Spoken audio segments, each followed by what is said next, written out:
Bon bah je vous présente la petite dernière, donc qui vient en complément de la 600 XTE, une petite 125 XTR, donc qui permettra d'apprendre à faire des wheelings et tout ça, de pouvoir emmener des copains avec moi, parce que la 600 c'est bien beau, mais bon, quand on est tout seul c'est un peu chiant.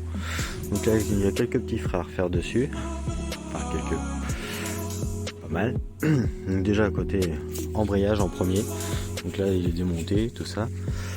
Donc sinon elle est presque toute d'origine. Bon, il manque les clignotants arrière, il n'y a pas de feu qui fonctionne, un énorme silencieux de ville. Je vais remettre, parce que l'ancien propriétaire m'a filé la chicane avec, donc on va réadapter ça pour éviter déjà de faire trop de bruit, et puis en plus regagner un peu en couple, parce que vu la taille de sortie de peau, il ne doit plus avoir aucun couple. Donc bon, on va refaire ça gentiment, et puis la remettre sur la route quoi, gentiment. Donc j'ai les roulements de roue arrière aussi à changer, le compteur qui fonctionne pas. Bon, des petites bricoles, je vous ferai suivre un petit peu tout ça. Pareil, bon, il y a les pattes de fixation du sabot qui sont tordues, en remettre un. J'en ai un deuxième de la 600 XT, vu que j'ai un sabot alu sur la 600 XT, je vais remettre un sabot d'origine sur celle-là, histoire de protéger un poil le collecteur d'échappement, parce que là il prend tout lui.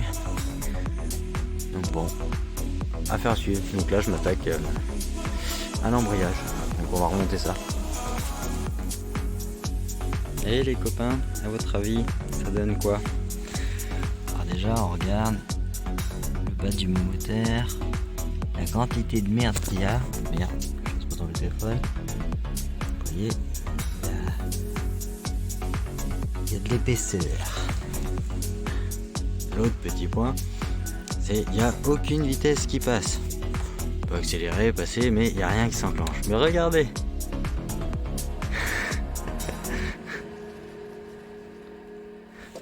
Ah, évidemment, même si je prends le levier d'embrayage, il n'y a plus rien qui appuie. Donc les ressorts n'ont pas l'air d'être trop mal. Mais bon, je vais prendre un kit complet. Je vous ai pas montré le filtre à huile. Regardez l'épaisseur de merde qu'il y a en bas. Oh, pauvre filtre à huile. Parce que oui, le filtre à huile c'est une malheureuse crépine. Sur ce modèle, il n'y a pas de filtre à huile, cartouche ou quelque chose. C'est juste ça. On change. Mais alors quand on voit l'épaisseur de merde qu'il y a en bas, on dit que ça doit faire un moment. L'embrayage est secoué. Pelle d'appui retirée, regardez-moi cet embrayage. Premier disque garni. Déjà j'ai les deux garnis en même temps, je peux même pas voir juste les disques garnis.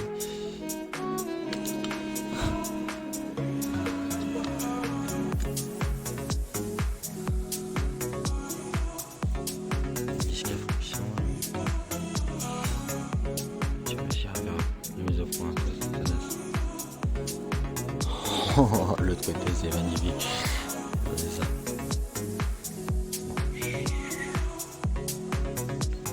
Normalement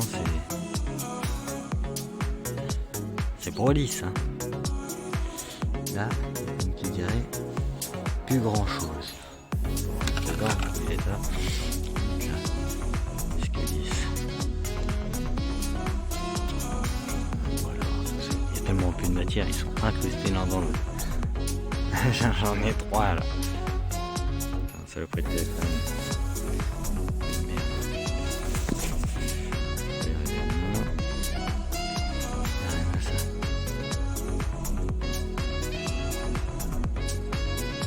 Là il y a un disque garni, 2 disques lisses.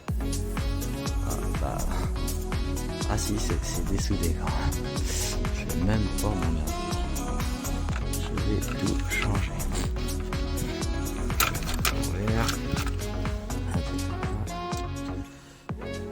Par contre, je croyais que le premier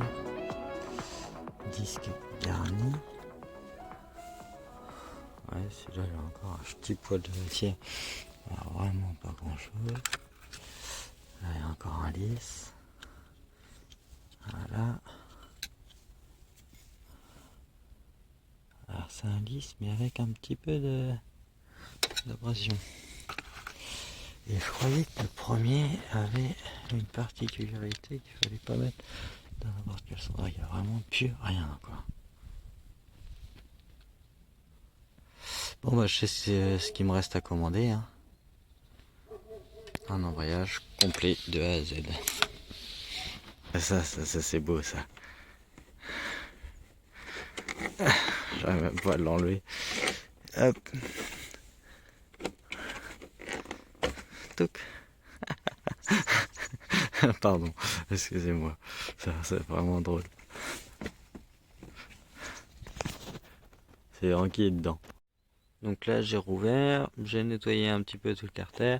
Il faut que j'aille chercher un scalpel pour nettoyer la portée de joint parce que vous voyez là il y a un bout de joint qui est resté dessus. Je vais mettre en attendant les disques d'embrayage à tremper dans l'huile, histoire qu'ils soient bien imbibés avant de les remonter. Le but étant lors du premier démarrage qu'ils soient déjà huilés pour éviter d'avoir un peu d'arrachement. Après il n'y a pas besoin de les laisser traîner des heures dans l'huile. Hein. On pourrait juste les mettre un peu d'huile dessus puis les remonter directement. Mais vu que là il faut que je nettoie la portée de change, je vais faire ça en attendant. Donc évidemment pour changer l'embrayage, je change aussi les ressorts. Donc vous voyez celui de gauche c'est le neuf, celui de droite c'est le vieux. Donc il n'y a vraiment pas grand chose. Mais comme il est un petit poil écrasé, il faudrait soit remettre une rondelle si vous voulez garder les neufs, soit le changer. Moi je les ai achetés, je m'en ai pas. Vous voyez, il y a quoi? Il y a moins d'1 000. Hein. Évidemment, il va pas faire la mise au point sur le truc. Donc bon, hop, voilà, je vais changer les 4 et puis on va remonter ça. Donc remontage des disques d'embrayage. Donc un garni et un lisse. Donc là j'ai déjà mis un garni et un lisse. Évidemment, après un lisse, on remet un garni. Bien huilé. Pareil pour le lisse. Alors avec l'arête franche vers le fond.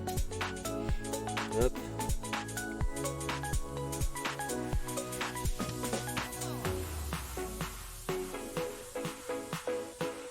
Un peu d'huile pour éviter l'arrachement au premier démarrage. Tac.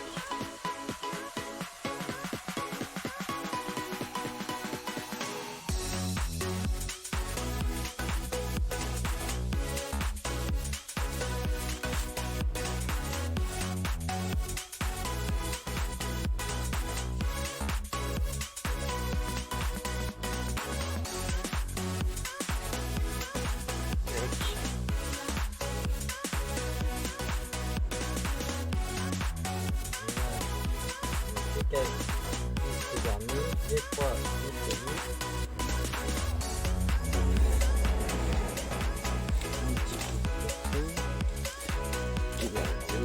hop.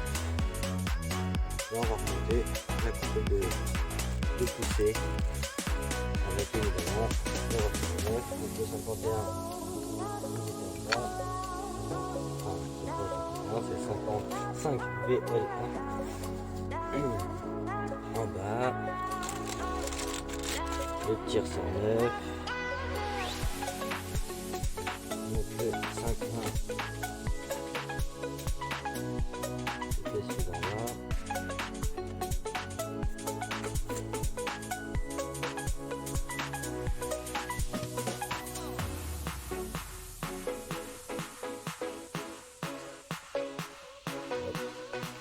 Ainsi de suite.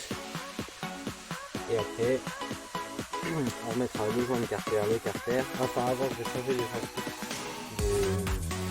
des carters.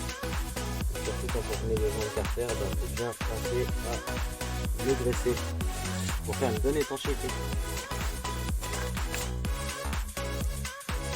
Obligé de démolir littéralement le joint spi, impossible de l'enlever. Bon. Petite merde ça. Bon, la remise en place du joint-spi est bien plus facile. Donc voilà, le truc simple. Hein. J'ai pris le croc qui sert au kick pour avoir un plan de joint bien plat. Je le pose dessus. Donc je mets mon petit coussin en dessous histoire d'amortir les chocs. Donc j'ai pas de maillet. Et puis doucement au marteau jusqu'à ce qu'il soit complètement à fleur. Et c'est tout. Et surtout privilégier un maillet au marteau. Donc là évidemment remplissage d'huile, hein. Après avoir vérifié d'avoir changé le bouchon de changer le joint du bouchon de vidange, pas le bouchon lui-même, hein, on n'a pas besoin.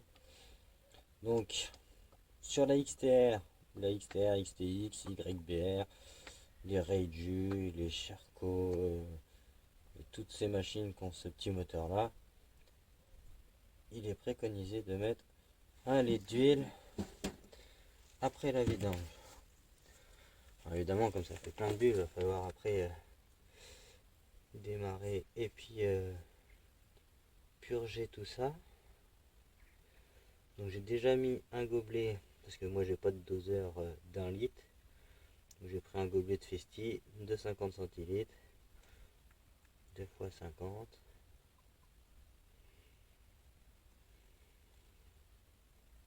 Et c'est parti. Alors avant le redémarrage, je vais aller rechercher la batterie, nettoyer le filtre à air et tout ça, parce qu'évidemment j'ai tout démonté. Mais on verra ça tout à l'heure.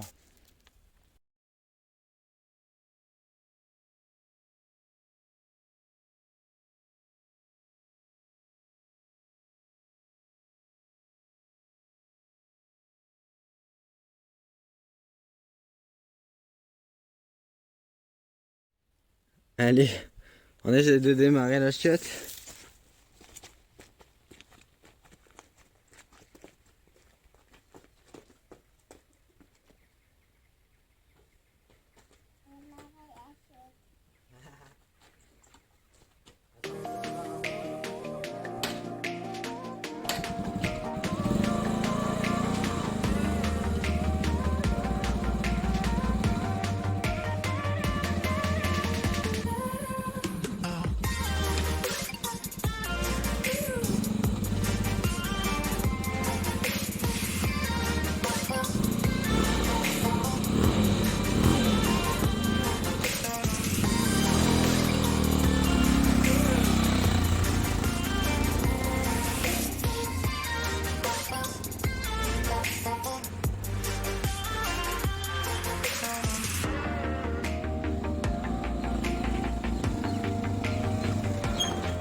Ouais, ça marche hein.